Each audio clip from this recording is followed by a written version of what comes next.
kids try to hang out with the popular kids, right?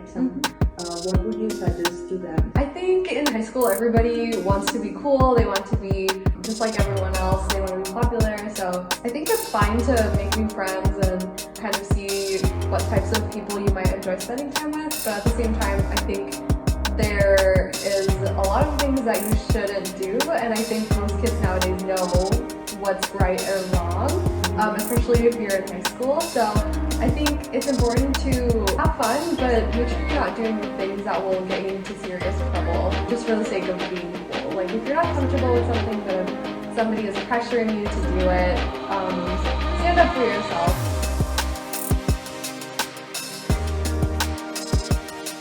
Hi everyone, today's guest at Deep Dive with Varuna is Shreya, and she is doing her medicine in Western University of Health Science. Along with that, she's doing Masters in Public Health at University of Southern California. Hi Shreya. Hi, how are you? I'm good, how are you? I'm well also. Are you excited? I am excited. Yeah. Okay, let's get this started. I have known you from a family friend and I'm super excited to talk to you, have this conversation. And here we are trying to help high school kids along with undergrads who want to pursue medicine. Tell me a little bit about you.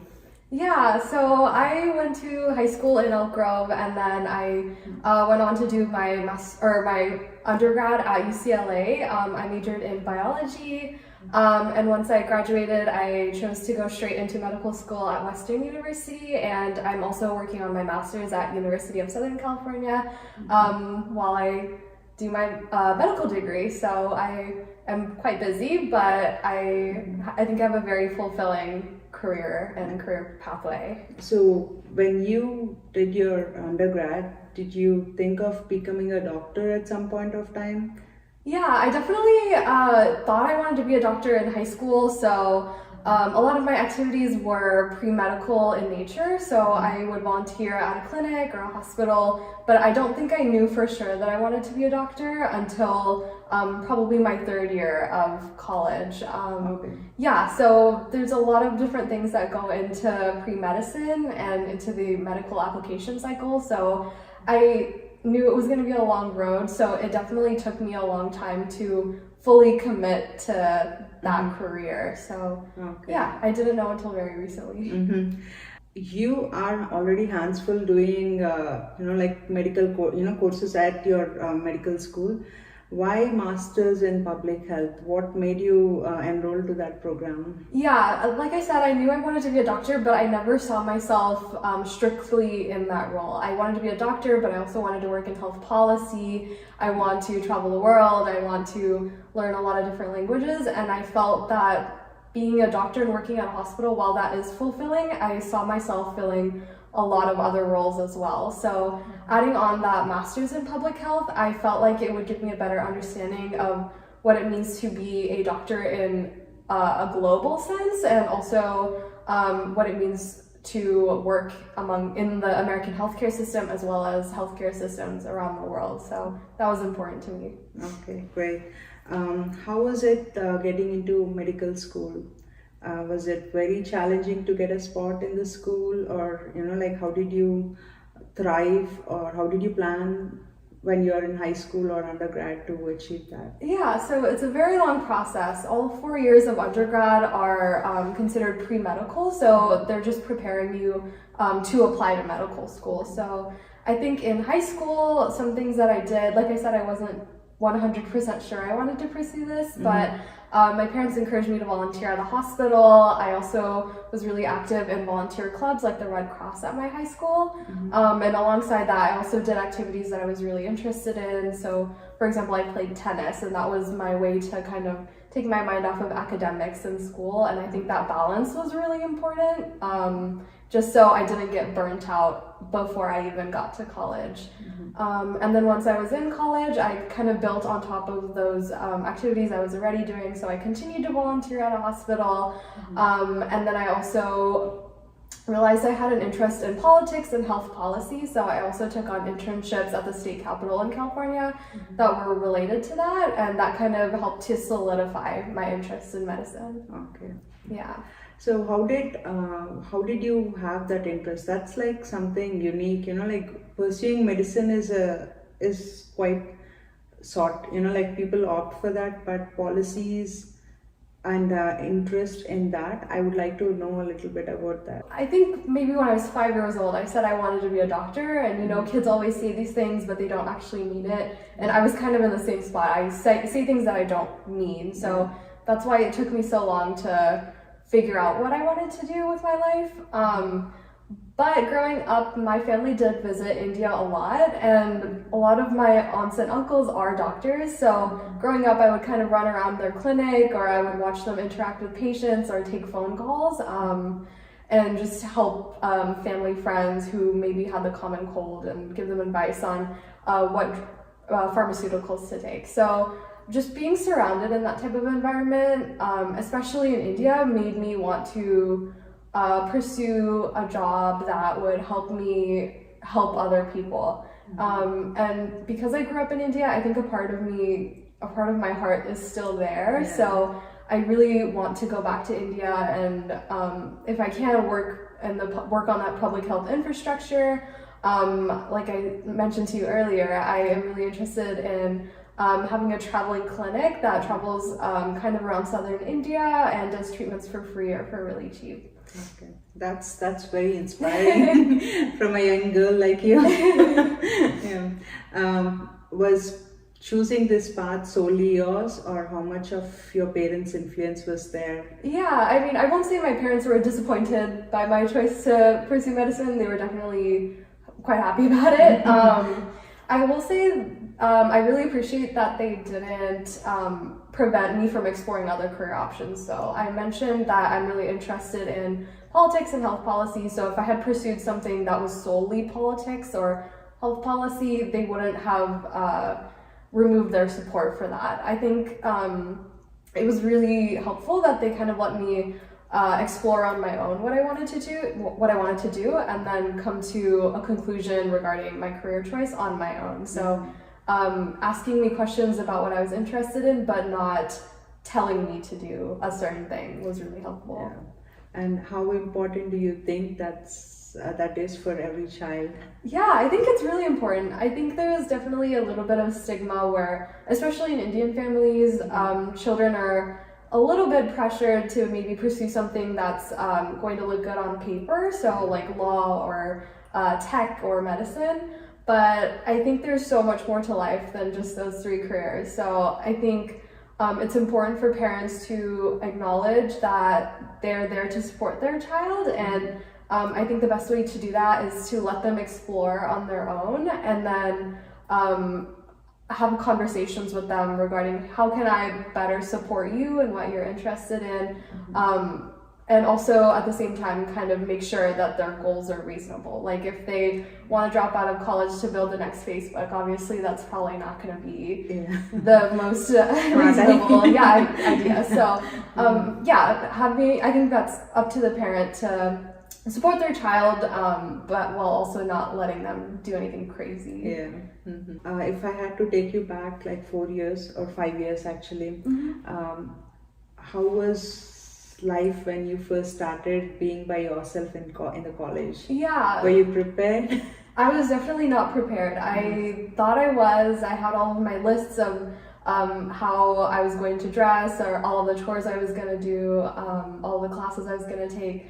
But I think once you start living by yourself, it's really different. You understand more about yourself than you can living at home. So I think the first few months were definitely trial and error. So just learning simple things about myself, like if my parents aren't here to wake me up at 8 a.m., what time do I wake up? Or am I an early bird or a late sleeper? So I think just learning those little things about myself helped me learn a lot about how to build routines, how to build a chore schedule, how to get all of my work done on time, and things like that. Yeah, I know. I think the moms also get stressed out when they send the kids out, right? Definitely. So did you do any homework before going to college, like how to prepare yourself? I think after I graduated from high school, I definitely didn't engage in any type of extracurriculars, like pre-medical wise. I wanted to take that time off just to enjoy my summer because I have another 4 years of school ahead of me.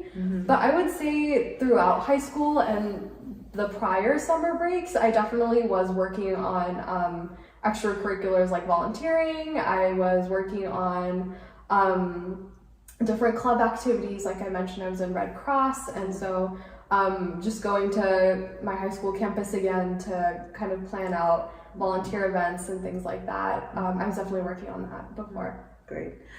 So do you think volunteering or trying out different things would help choose the right career path for yourself? I definitely think so. I think just trying things is really important because you might not like it, but at least you can say you tried it. So I think that's definitely what helped me solidify my career choice. So I would highly encourage other students to do the same, even if you don't think you'll have an interest in it. Okay. Have you tried something very passionately and ended up realizing, okay, this is not my, like my cup of tea? Have you? Oh, definitely. I think as a child, I always wanted to be an astronaut, which sounds crazy, but I really thought I could do it. But I think once I got to college, I realized I hated physics. So anything that had to do with engineering or any type of math, I did not have any type of interest in it. So yeah. Yeah, I know, like we feel one thing, but when we start working on it, Yeah. like we will realize that that's not what we are interested in. Exactly. Yeah, that's good. So when you're applying for your colleges, did you prepare your statement of purpose? Yeah, so for private colleges at the time that I applied, they required a long essay for the statement of purpose, and then for UCs, they were, I believe, 4 short essays. So for my statement of purpose, I just thought of an instance that really shaped my view of life. So like I mentioned, I visited India a lot as a child, so I wrote about that experience and how it really shaped my desire to learn about human biology and what I intend to do with that once I graduate. Yeah, I think those essays are just meant to give the admissions committee a snapshot into who you are, and they want to see what kind of person you are outside of your SAT scores or your statistics. Okay. And how important are those essays with in comparison to your mark, your grades? And I would like you to say about how important is volunteer work, essays, and your grades, and then SAT scores. This might be a controversial opinion, but I actually think the essays are the most important part of the application. I think if 2 students have the same test scores, the admissions committee is going to choose the person with a better essay. So I would definitely say write down ideas of different experiences that you've gone through. Keep a list of them so that over the 4 years that you're in high school, you have a list of things to write about. Okay. Like for example, I think I volunteered at an animal shelter one time, and I decided to write about that in one of my UC essays. I just turned it into a whole story about what inspires me. And then obviously test scores and grades are extremely important too, because I think that's what's going to get you in the door in the first place, but what's going to get you the admit letter is your essays, because that's what really sets you apart from everyone else. And then what about the volunteer work? Do they even consider that for admission? Yeah, definitely. I think that's where you're going to draw your experiences for your essays. So if you don't have those experiences, then you won't have anything to write about. So that's why I say it's really important to kind of explore what you might be interested in. Okay. So volunteering and other extracurriculars, especially unique ones, are really important. So do you think the kids should start thinking or writing down the ideas from like the beginning of high school, just so? Yeah, it doesn't take a lot of effort either. Just open up the Notes app in your iPhone, and if you do something cool today that really inspired you, just write it down like a sentence. Okay. And then maybe next week, if you volunteer at a homeless shelter, write down like a couple things that you did, so that in 4 years when you write your application, you have a list of things that you can possibly talk about. Yeah. That's so informative. And how is your curriculum? How busy are you? So it's pretty busy. My daily schedule, it's usually from 8 a.m. to 5 p.m. And then once I get home from school, I'm just studying until midnight. So it's quite busy, but I think it's exactly what I want to be learning. So I'm happy about it. Yeah, and you mentioned that your program is slightly different from the regular medicine. Yeah. Could you talk about it? Yeah, so it's an osteopathic medical school that I attend, which is slightly different than allopathic. So DOs and MDs in the US, they're the same thing. They are able to prescribe medicines. They both can perform surgery. They're, in essence, they're the same degree. However, with osteopathic medicine, which is what I'm learning, we just have an extra course where we kind of delve a little bit deeper into anatomy, and we learn a little bit about how to use our hands to perform techniques that might heal pain. So earlier this week, my aunt had back pain, so I was able to use my hands to kind of see that her spine was not aligned, or I could see that her scapula levels were not even. So I was able to just fix that with my hands. Wow.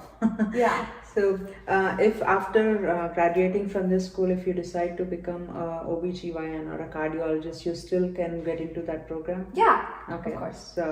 So this is like an added extra... Yeah, it's just an extra class, which I thought would really help me. Like I mentioned, I want to do work in India, and a lot of those patients don't necessarily have money for pharmaceuticals. So the fact that I can treat with my hands, even if it brings temporary pain relief, I think that was really important for me to learn. Just because I don't want to prescribe medicines right off the bat, especially if they can't afford it. Yeah. Do you work on the muscles or? Yeah, so we're working on the muscles and the bones. So it's kind of similar to physical therapy. So a lot of the techniques we use soft tissue massages, or we can give people different ways to maintain their posture or realign their back and things like that. Yeah. When you were in your high school, what were your plans? Like, what were your thoughts about your career path? And do you think you have excelled what you thought, or you're still going there, or did you have like too many detours? Yeah, I think when I first came into college, I just wanted to have fun because I worked so hard in high school. So my main goal was to have fun, but that's why I chose UCLA, because it's definitely very work hard, play hard. So everyone I was surrounded by were probably the smartest people I'll ever know. So we all studied pretty hard, but then we would go have a fun time since we lived right near the beach. So yeah, I think coming into college, I wasn't 100% sure about what I wanted to do, but I knew that I needed to get good grades regardless of what career I wanted to go into. So I think it was important for me to kind of maintain my scores before I went to have fun. So yeah. A lot of kids try to hang out with the popular kids, right? What would you suggest to them? I think in high school, everybody wants to be cool. They want to be just like everyone else. They want to be popular. So I think it's fine to make new friends and kind of see what types of people you might enjoy spending time with. But at the same time, I think there is a lot of things that you shouldn't do. And I think most kids nowadays know what's right or wrong, especially if you're in high school. So I think it's important to, have fun, but make sure you're not doing things that will get you into serious trouble, just for the sake of being cool. Like if you're not comfortable with something, but if somebody is pressuring you to do it, stand up for yourself, say, no, I don't want to do this, and it's fine. People will move past it quicker than you think. It doesn't mean that you're not cool, and the right friends will come along when the time is right. So I think in the real world, popularity doesn't really matter. So I think it's just important to do things that you're comfortable with and stay out of trouble, but also have fun. Yeah. Okay. While studying in high school, what were the skills that you developed which would help, like the study skills or the way, the techniques that to imbibe the knowledge? Yeah. Could you explain those? So in high school, the way I studied was just repetition, just writing things over and over or reading it over and over. And that didn't necessarily work in college just because there's so much more information that you have to absorb.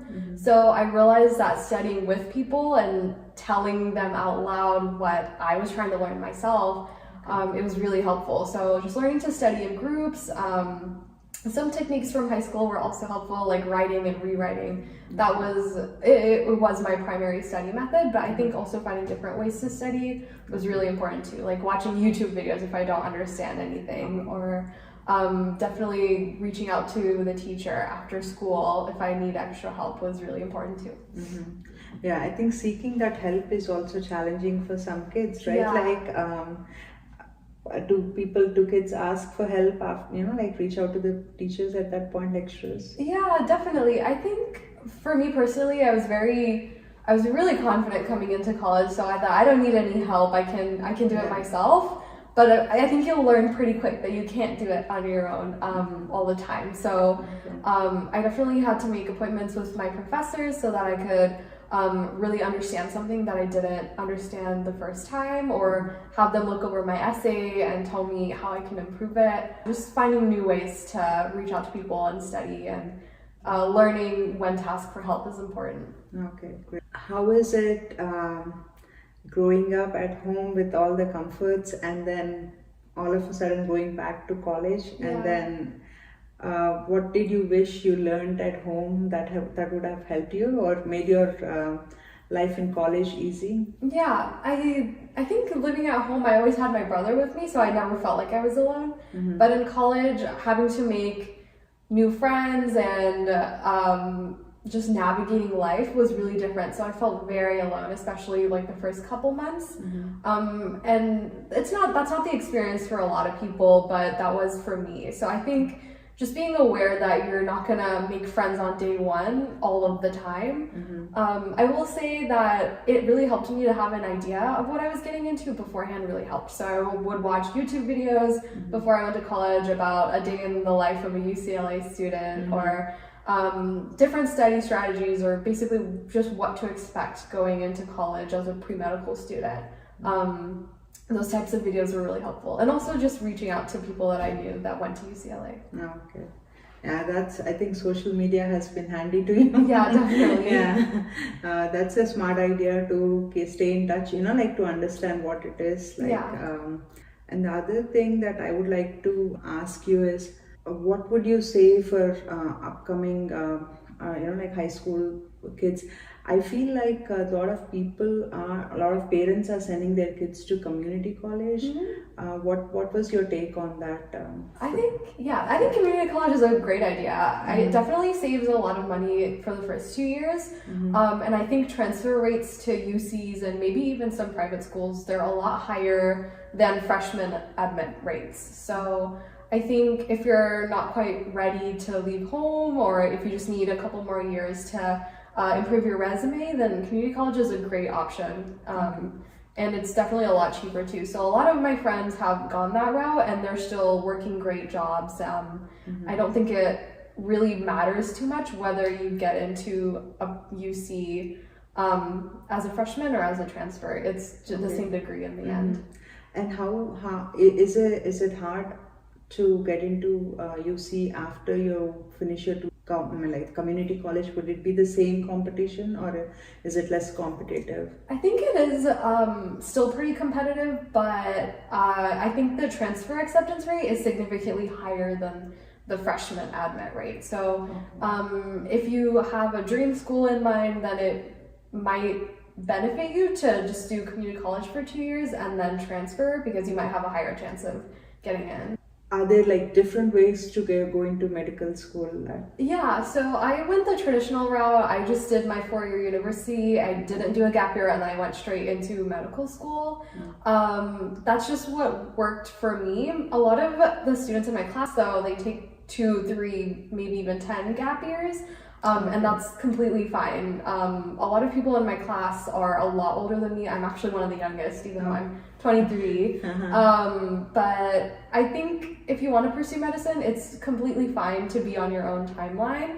A lot of people gain a lot of experience by doing work as an EMT, or a lot of them were in a completely different field like engineering. And all of those experiences just kind of helped them be a better doctor. So I think there's a lot of different ways to go into medicine, and you don't necessarily have to rush into it right after undergrad.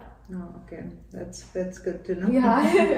Yeah. Sometimes we have those marks, right? Like by 20 we have to do this. This is another way to still get into medical school. Yeah. How is it forming those study groups? What do you choose, like in the other person or in the group, to make sure that you are getting what you want to do? Goal, you are reaching your goal.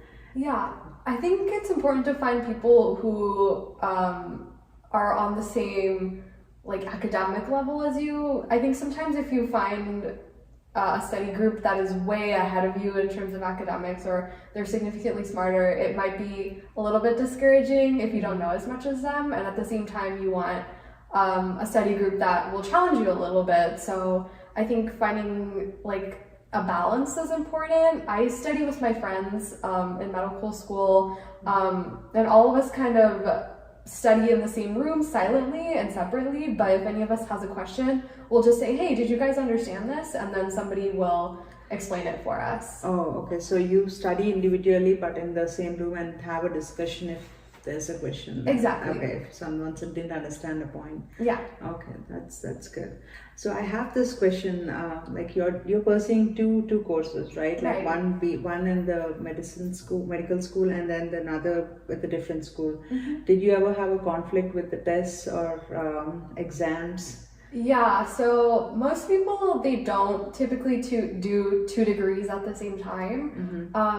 I actually went through a semester in medical school before I decided, this is fine. I can add another course load on top of this and I think I'll be okay. So I definitely let myself adjust to it before I took on another degree. I think a lot of it was just learning myself and how I study, and making a routine for myself that I'm not going to stray too far from.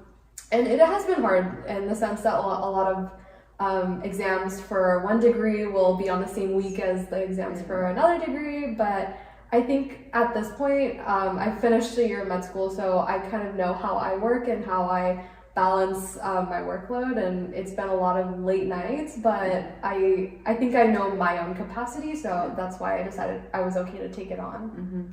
Do you ever get overwhelmed? Oh, definitely. So on days when you get overwhelmed, what do you do? Therapy. Therapy for sure.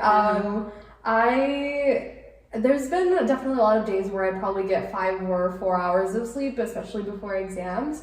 I think for me, it was really important that I don't study on weekends. So I'll study weekdays and I'll take the weekend off. I'll go to the beach, I'll go to brunch, I'll do something that is not academics related, just because I don't want to get more anxious and stressed as the year goes on, because medical school is a long road. So I think finding a balance between fun and work is really important. But yeah, that and therapy. And so now the two days in a week where you have you're at home. Yeah. You're taking that for fun. So how do you plan those 5 days to cram, and not to cram, but like to study for everything? How do you handle that? I think it's definitely a work in progress. There's days where I'm like trying something new, and then days where I just stick to my routine. So in general, I usually wake up pretty early in the morning. My classes start at 8 in the morning, and typically they're mostly online. So if they are online, I can just take them from my bedroom. So I'll just be in the Zoom meeting, taking notes or following along. And then as soon as I finish my classes for the day, I'll go back and look at the PowerPoint, and then I'll make flashcards for myself. Medical students use a system called Anki. It's an app that just makes flashcards for you. So I use that to get every single fact into my brain, and by the end of the week there's over 1,000 flashcards. But I think just getting through the material once or twice, and it's okay if I don't know it perfectly, but I know that I've seen it at least once, so I have a good idea of what's happening. Wow.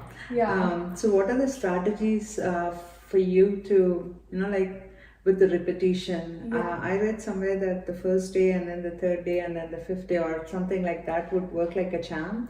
Repeating every other day keeps the contents sink in. Yeah. So what is the strategy that you follow with the flashcards? Yeah, so I definitely didn't do this in undergrad just because the amount of information that we received, it's nowhere near as much as medical school. I think we covered my entire undergraduate degree in 2 or 3 weeks in medical school, so wow. It's a lot of information. And so on the weeks where I have maybe 1,000, maybe 1,500 flashcards, I make sure I do every single one every other day or every few days.